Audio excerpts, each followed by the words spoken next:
Kilego kara chule metimo kisabot kara palatela machon melobu Uganda man Idi Amin Dada. Wabike report kumlokman kimuken mapolata ilogange maochuinye wa ontiano mecheng baraja matin. Ento kedmenino duju kongo chakenen wi madiro.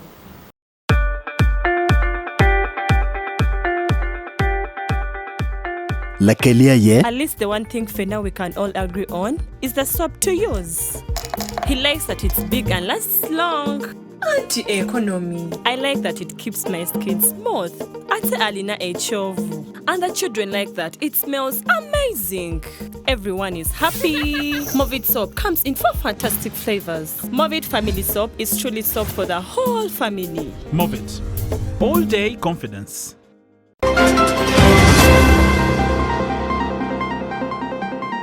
Kimiyotam kikara chuli me matoput kikara pa President Machon Idi Amin. There is a teacher of faith, of truth.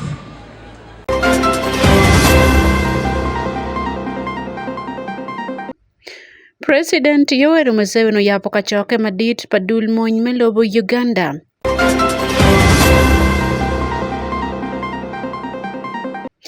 Kadong lufu maiko malme Uganda gunofo ne kumgwako cham kiporo kigwako ne wakidero weko bet mopore macha mapadano. Amawan jem wabande ke yem kana ena yobed give me transport.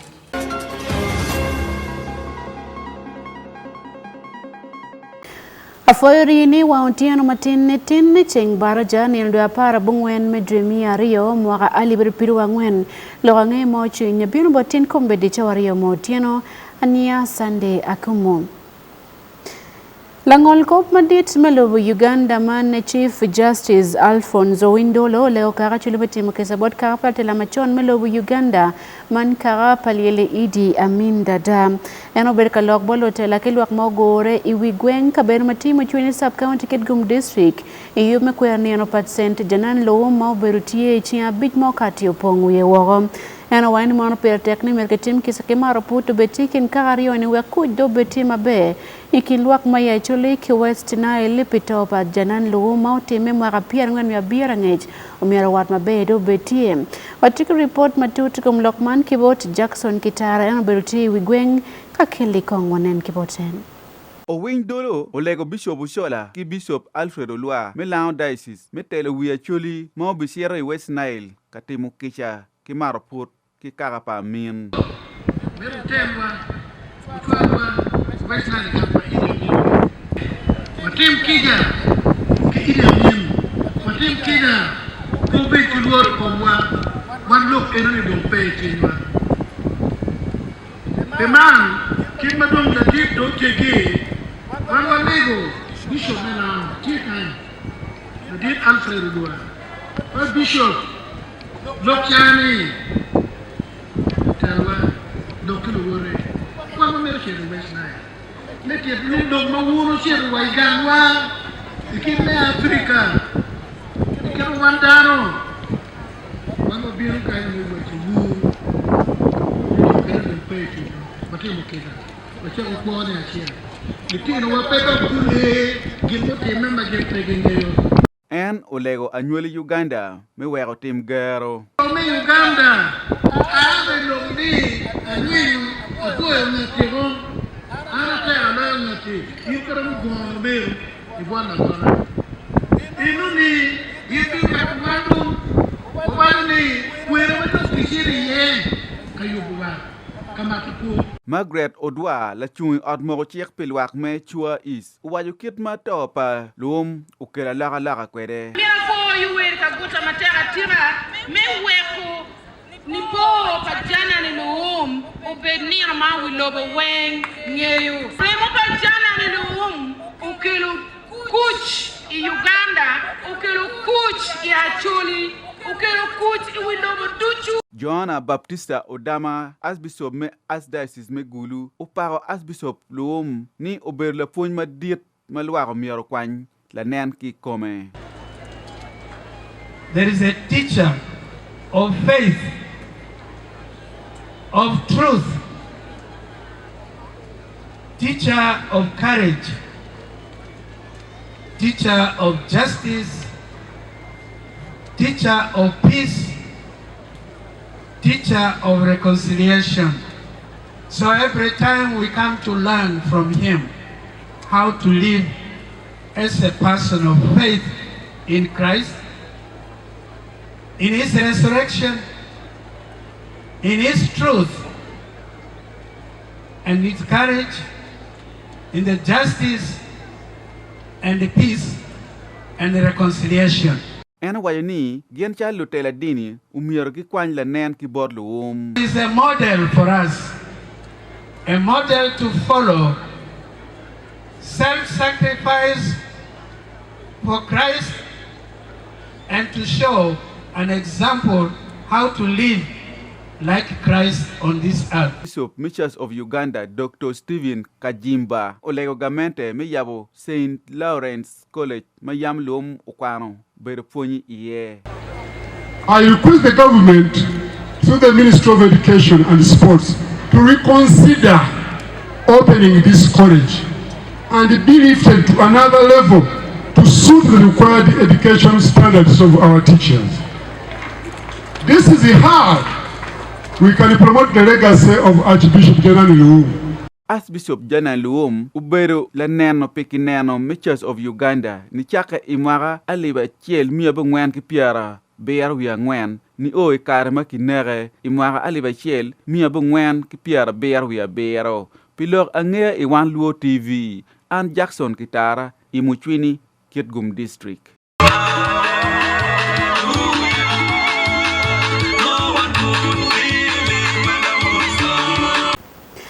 Again, Machel Kimeno, Luakamai, Cabanamaido District, Guquanian Passanjana Loom, Eodlega Makaluna Sanjana Loom, Church of Uganda, Matika, Baramaido District, and you more team in the Parabichel, Major Mary, Kimaperquan, Wagaduji, Wakaman, Kuberkalega Madid, Manipo, P. Archbishop Machon, May Church of Uganda, Kidong Boga Zaire, Ikin Kabere Mukenenim, Reverend Daniel Ekwao, Archdeacon, Meka Baramaido Archdeaconry, Ayotel Legaman Kawelo Christian Merquan, Kwama Bay, Kilanen Mabe. Juma en Sanjana la umo berukwere pelo akamai kare meno maben beram futijwe kwa padano ikarni eni pelo Uganda kiwi lobo kolom watiki report matut kibot Michael Nye eno berutia otlega makaluni Sanjana luum matika Baramaido District.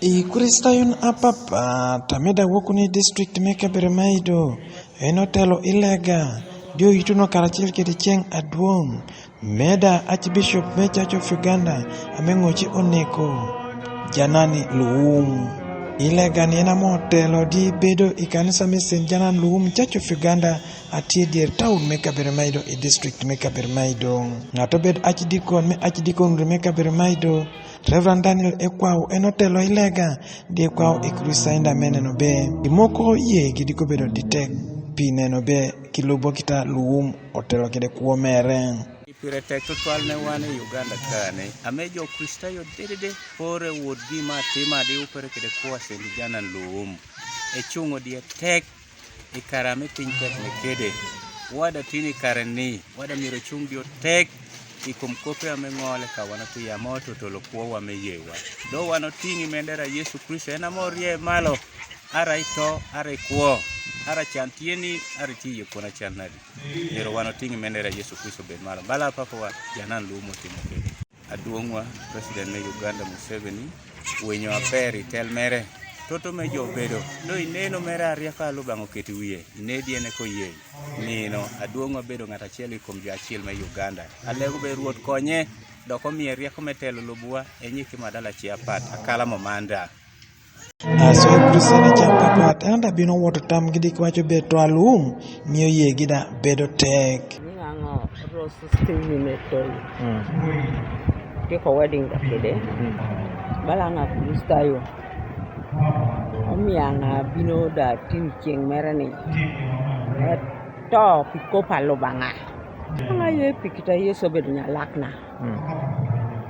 tame to wacho ni be ateni ko kajian Luum ni ba pire tek kamada wotu ba ko yamane jo iduana tie donga mewe gidi ngei ko palo ba be lo ni oto pien wada wode ti ko toba mito wade da ko rope da ko ni dio chegunda jo chenye wa wananywali kwaewa o mito rope gi ko ame mako to alumni Nayo. Angati mo ngata tuwe kanyathi medong. Chinga tini. Chinga janan luini. Pire teki butango.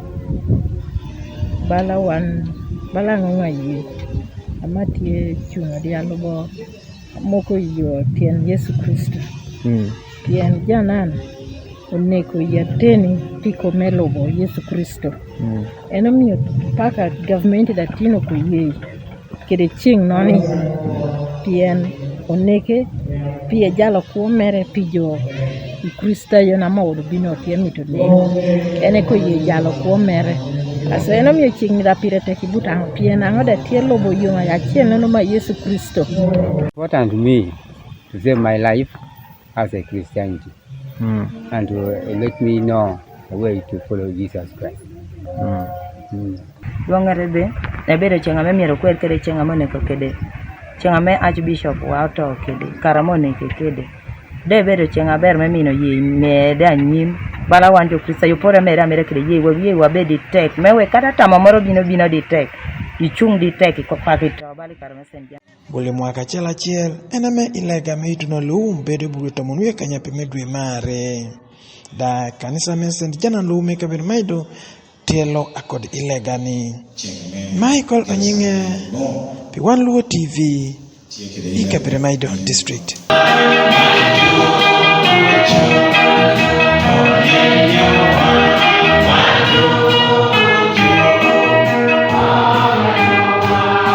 Elogang'e mokene mwati kwer pitin elogang'e mo chunene mono President Yoweri Museveni obedi ka choke madit machal da choka widul mon palobu Uganda UPDF obedi ka choke madit ki council pamon makiloni Defense Forces Council mayupo timeki State House matie Entebbe ngeno obedi kar macholo bene woko buku nyawarga makiloni UPDF Establishment 2021 mapira tekotwality padul mon man elobu Uganda matut kumlokman wanen I report matika bino pikombedi tikaneno logang'e mo chiny kanki Wan Luo television. Igara moro ateklo tela mon madon eni Entebbe President Yoweri Museveni oyar buk makeloni UPDF Establishment book matie tela manyor gur matego patit ma UPDF kibeno tigi mateklo twal ikin megwako kuchi lobo Uganda. President wane mono tij man romo kitij pa Dr. kitij maken mati Uganda megwako ni dano bet mabe dok tij yomiero beti mabe tutwal wek mony guti tij mo chwiny mano chek mador gen chie mabe ilobo man.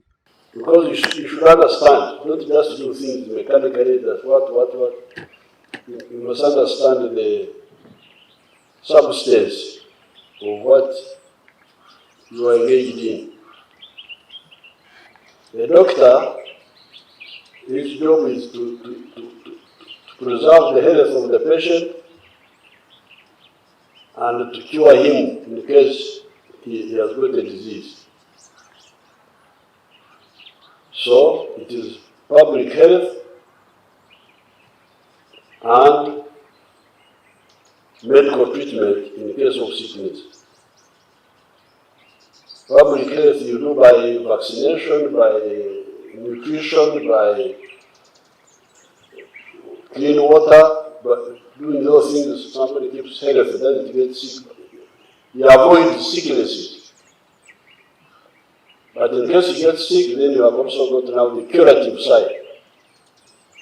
So really, this is the whole thing about what you are doing here. The doctrine of defense and the establishment, the structures of how you are going to preserve security, peace in Uganda, and if there is need for treatment, then what and who is doing what. We must understand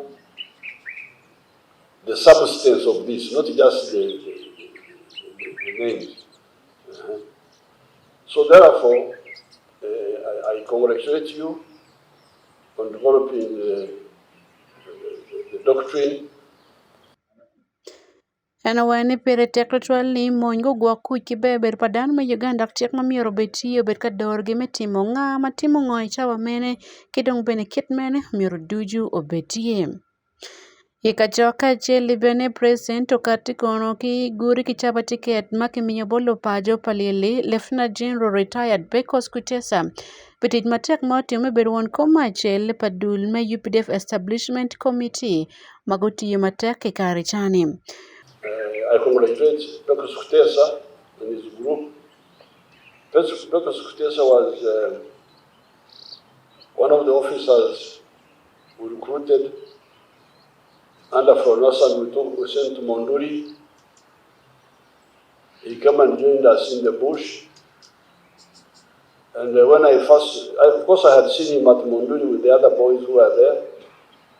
But when I noticed his bravery, is when we attacked Kachiri on the 6th of April, 1981. I saw him crawling in a very professional way to capture the machine gun, which was there. And he was quite scholarly. He liked reading, writing. That's how we made him to write the doctrine, and I congratulate him and his family.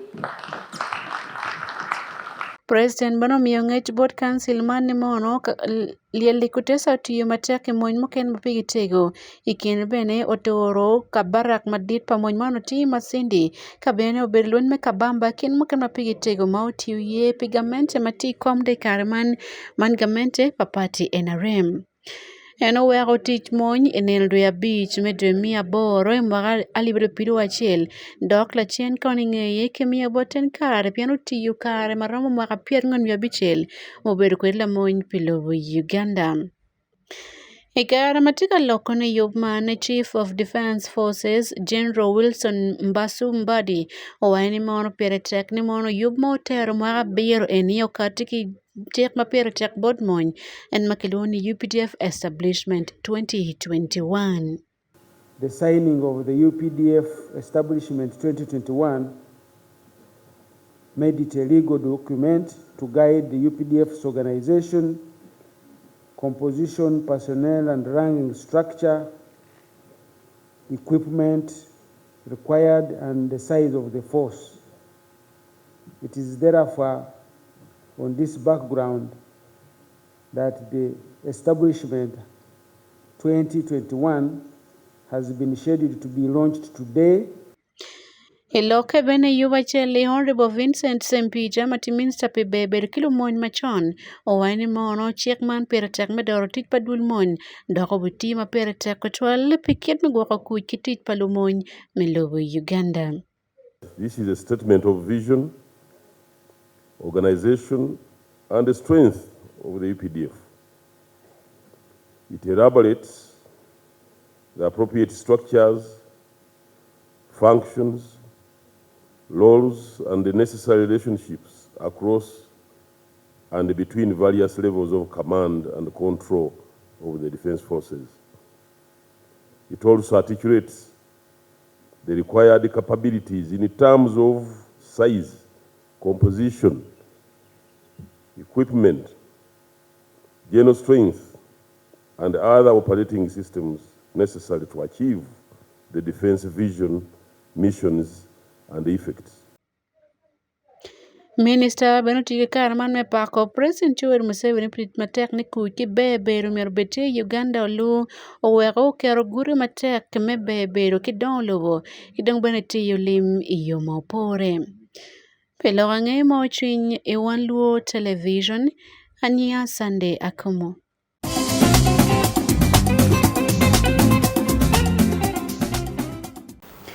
Ilogang'eya mamako biachara luak magiti West Nile ng'olo to igiyom nigi chao nong'o mach iling twich mabe pia ni gamente ma Uganda tika yome kupo kaberu man ilayen mach makilone National Grid pe kamara kubera tikon ke dul moma no poko mach kon kilone wen reko mabera konyo luak me West Nile poko mach iling twich kinping mono pegi poko mach iker moron pi luak weng magiti kaberu man watiki report tikom yopman kibot Emmanuel Ojok.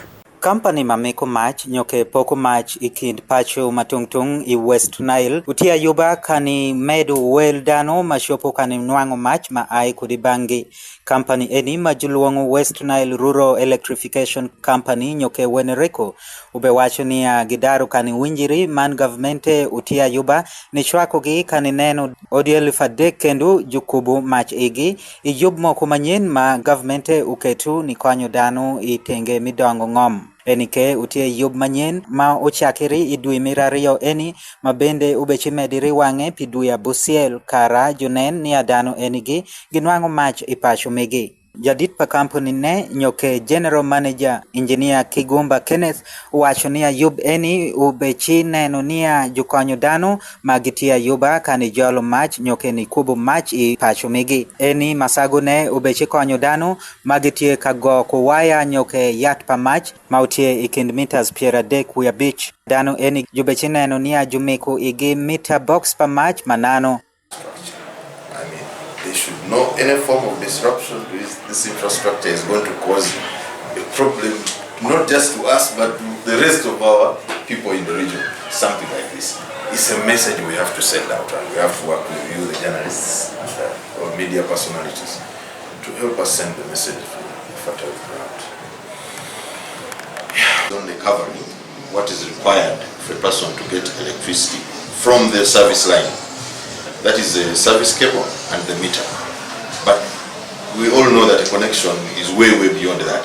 You have to have your internal wiring done in your home, and it has to, by all means, we expect it to meet the standards, which standards we have, we have spent some time trying to make people understand. And even in this specific project, we are also building capacity to make sure that there's no breach of standard. And so that requirement is outside the project. It's purely an expense that should be met by the customer. Do your internal wiring at your cost, meeting the standard as expected by the service provider. Okay. Secondly, when this internal wiring is done, after expressing interest in this connection, we'll have to send our technical people to verify your internal wiring standard. So that cost, called the inspection fee, will be met by the customer. It's also not part of this project. But immediately after that, if your connection checks out after the inspection and we realize, or the confirmation through is that you're meeting the standard, then the application form is passed. We will give it a stamp as a passed application form. It's from that process that you can now enjoy the benefits of the free connection. So as it is, the meters we have confirmed, they come with an initial 5 units of electricity. There are some, as soon as you install the meter and have the electrons flow through it, you are able to use the electricity, but for only 5 units. So those 5 units will also be, the cost will be evaluated and added onto the inspection fees. So we're looking at about 52, 54,000. 53,000 shillings. Yeah. So the real cost per consumer in this free service connection is going to be close to 54,000 shillings only. And that 54 is for the inspection fee and the 5 first units that you consume, which come in the meter as it is loaded on. Why I was asking that is Jaraweshu pi kampuni pa wenereko eni wango ich Judith uwacho niya dano umako ginen ya gitiyu kudano maupore dano ma tie kukaratasi man kudiru mikubu waya I ot megi eni ubechineno niya gigwakiri ikum peku mabe wok rek ka jukubungo ot megi ku waya I yore mau mekiri. Please make sure that your internal wirings are done up to standards. Engage a certified electrician. We have a list of electricians who are certified within our offices, or you can also check on the area website to know who is certified within my areas. We do not need to compromise on the standards because in one way or the other, this is going to affect you and your household. If you're going to take up someone who is going to do shoddy work, at the end of the day it will impact on your household. This will expose you maybe to risk of electrocution, and also as a company we do not want to lose meters. We are going to install for you meters, but if the internal wiring is not well done, it means that it will expose the meters to also risk of failures at the end of the day. So what we are asking you is to make sure that your internal wiring is done up to standard, so that we don't compromise on the life of your family and also the meters that you're going to be giving. Nia pol kare dano bende gimaru kanitiyo kudano manwango gipe kung'ech ikite miketo waya I ot migi. Ni ai kudi Arua City an Ujok Emmanuel P Wan Luo Television. Ilawang'e mokene mamako kom biashara ke Gulu City dul palofu kilu chacham guno ker matek mefonye makiyer gi kumalo me Uganda guno fonye kom gwakole me jame chama gen char ki chuk ento chaki kom kayo jame ki poro gwakone chito anyo der kedang bene gwakone weko oi keno manoti mabe malupe ki kit me yot kom ikar me fonye man lufu bene guneno kimtit ki yat ma ki yare poro ki yo mabe lo metit kwere weko kel pero iyot kom palo La George pa Wan Luo Television Cloud Mona oberutie fonye man keli report ma oberu doi kombeti iloga ngi ma ochwenyi I Wan Luo Television. Uganda Agribusiness Alliance ma yobo fonye man okere du chat pot dek kilo fu pot dek ke kumalo me Uganda merigitie me fonyo gi ket me gwa ko jama chama ke achara we ko bet ma ponywene ki kui makelo tuo machalo kansa ikom dano merigitie me fonyo gi iket me gwa ko jama chama ke achara we ponywene ki kui makelo tuo machalo kansa ikom dano achako kipenyo Emmanuel Okech matiela fu pot dek Inua district chaka kikwene leo megien mawang poro me achamani chaka kikum yen la fu pe chaka ki jenko ka dong yen la fu igwa ko leo pa yen chi chere leo mi poro ni kai chere leo mi poro ni dori neno iworo ichero ikum anga mo bigamu chamini te lokane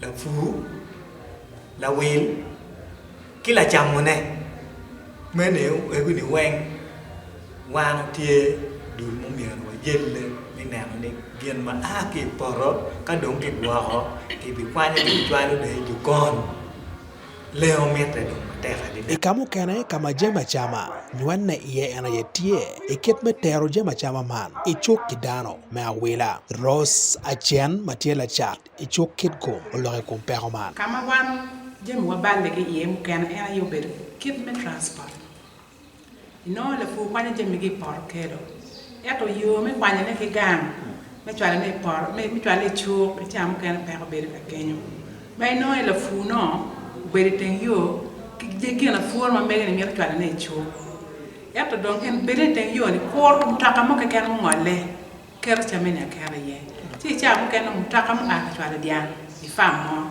ti dia te kenyo yugi mo gulum ga de ma do ata no ti mutaka one ti no la futi o chamene chibu men i mutaka wala chu ti ya gikene no cham unyen ne ki je ma raji ma do ata ma lu wel tier no ge welo ket ma dong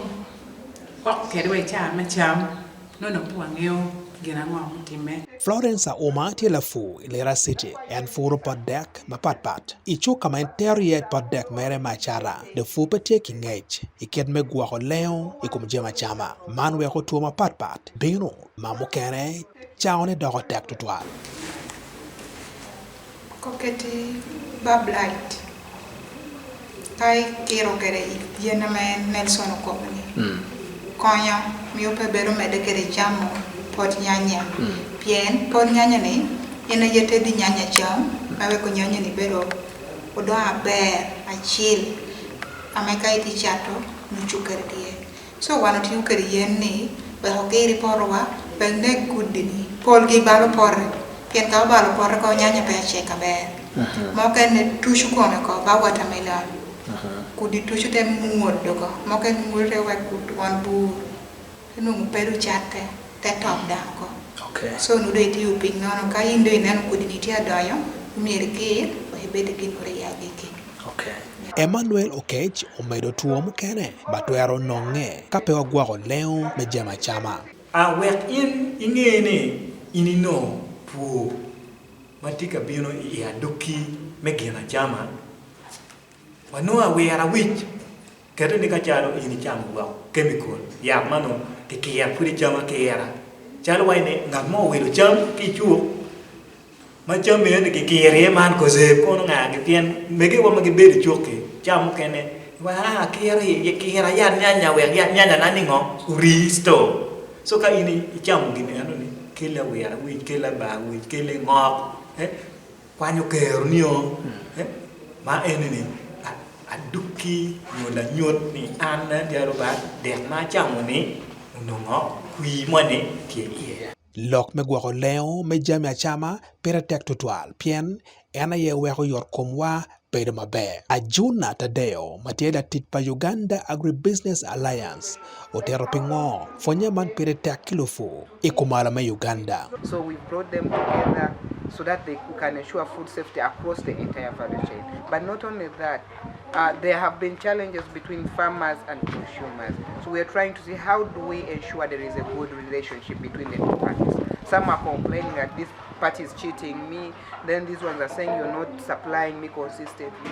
So how do we remove those bottlenecks that exist? So it's why we are having the farmers in all these dialogues to really discuss how to ensure that there is a good relationship between the two parties and also ensure that they can supply safe food, also ensure that they can supply the volumes we need. Ikara machon dano no petiyo ki yat marajo mene kwa nyai manonge iporwa. Ento mando lake wako lakit fonye makuman yabo wang lufu luchat kidan wa welo cham kiporo. Pi Wan Luo TV and Clodomona e Gulu City.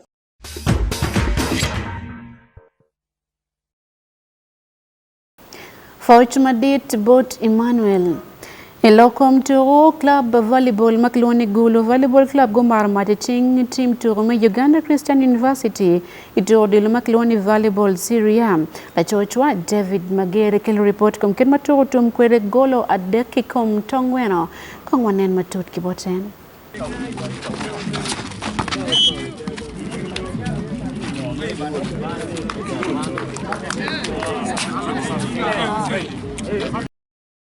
Ituro dilo volleyball irwam mamalo ilobo Uganda magiluoni Syria A man turo dila don kono team megulu volleyball club gumaro match icheng Uganda Christian University ituro mau tuke icheng bichel menendo para bichel dwe mario imwagani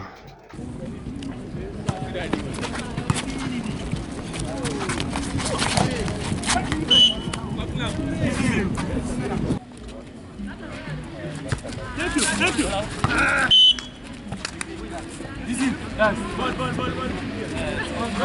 Tugo mabero malia tutwalo tukagi kawunda Memorial Grounds. Inoni tugo mabero malia dada chao beach meko diko nikono Uganda Christian University ukarulier matek tutwali kum team Gulu Volleyball Club kama gogogi isets tuwa dek duchu Achel 0 man maxi magimio mawego itumpa man UCU Goyo Gulu Volleyball Club golo nyo maxi adeke kom jiero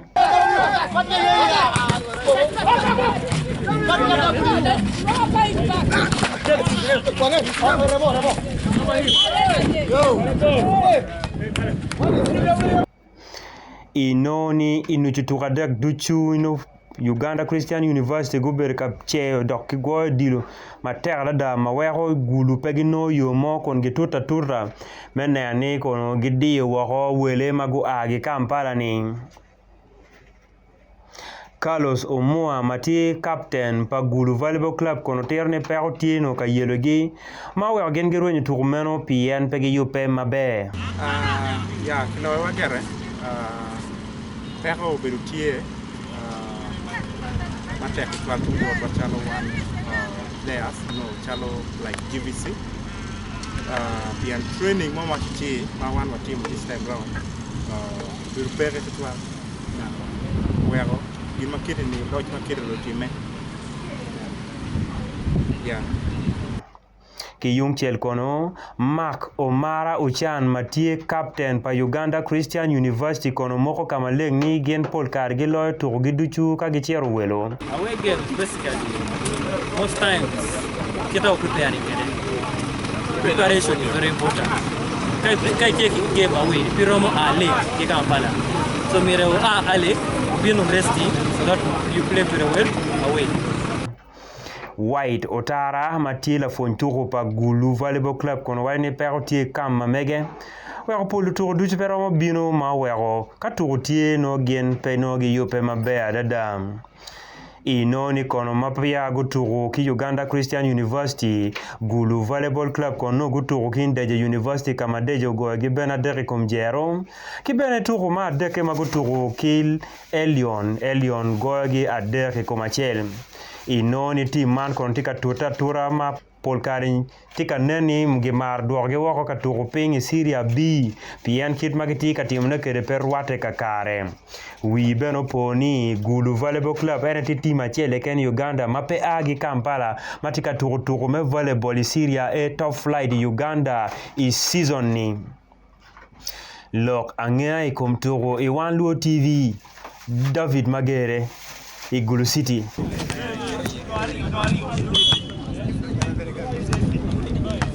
That's the one putting on shoes.